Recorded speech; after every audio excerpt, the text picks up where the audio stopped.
দীর্ঘ ৫৩ বছর আসলে আমরা তো বিভিন্ন অভিজ্ঞতার মধ্যে দিয়ে গেছি এবং এই অভিজ্ঞতাগুলো আমাদেরকে ঋদ্ধ করেছে, আমাদেরকে অনেক বেশি পরিপক্ক করেছে।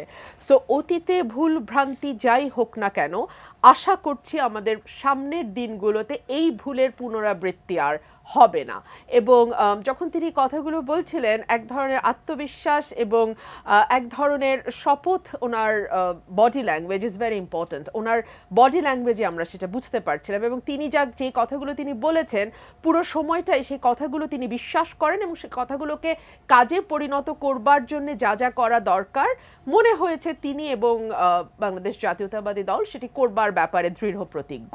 আমরা দেখেছি নির্বাচনের বিষয় নিয়ে আলাপ হয়েছে এবং কত দিনের মধ্যে নির্বাচন, আগে সংস্কার করে নিলে কি অসুবিধা, যে কথাটি প্রফেসর রহমান সোবহান বলছিলেন যে অনেক আবর্জনা তো আসলে ১৫ বছরে জমা হয়েছে, অনেক জায়গায় এক ধরনের ভঙ্গুরতা তৈরি হয়েছে, ইনস্টিটিউশনগুলো ভেঙে গেছে, দুর্নীতির যে শ্বেতপত্র এবং অতঃপর আজকে আমরা যেই বিষয়ে দীর্ঘ আলোচনা হয়েছে, সকাল ৯টা থেকে ইনফ্যাক্ট বিকাল ৬টা পর্যন্ত এই দীর্ঘ আলোচনা চলেছে। কালার এক্সপার্ট, জর্জ স্যাপ এবং মাইল্ড অন হ্যান্ডস টেকনোলজি সমৃদ্ধ অরিক্স ক্রিস্টাল ওয়াশ আপনার লন্ড্রি এক্সপার্ট।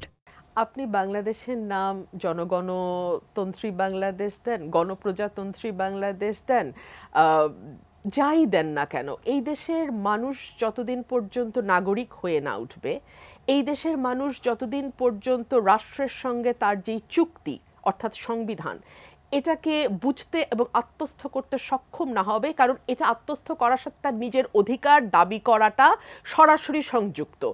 এই বিষয়গুলোতে যতদিন পর্যন্ত মানুষ সচেতন না হবে, মানুষ যতদিন পর্যন্ত তার প্রতিনিধি নির্বাচন করার ক্ষেত্রে অন্য কোনো কিছুর দ্বারা ইনফ্লুয়েন্সড হবে, সেটা ভয় হতে পারে, সেটা লোভ হতে পারে, সেটা একদিনের ফুর্তি হতে পারে, ইট কুড বি এনিথিং, যতদিন পর্যন্ত এই জায়গাগুলোতে পরিবর্তন না আসবে, আপনি যতই বাংলাদেশের নাম অনেক শব্দ যোগ করে করে পরিবর্তন করুন না কেন, আদতে কোনো পরিবর্তন হবে না।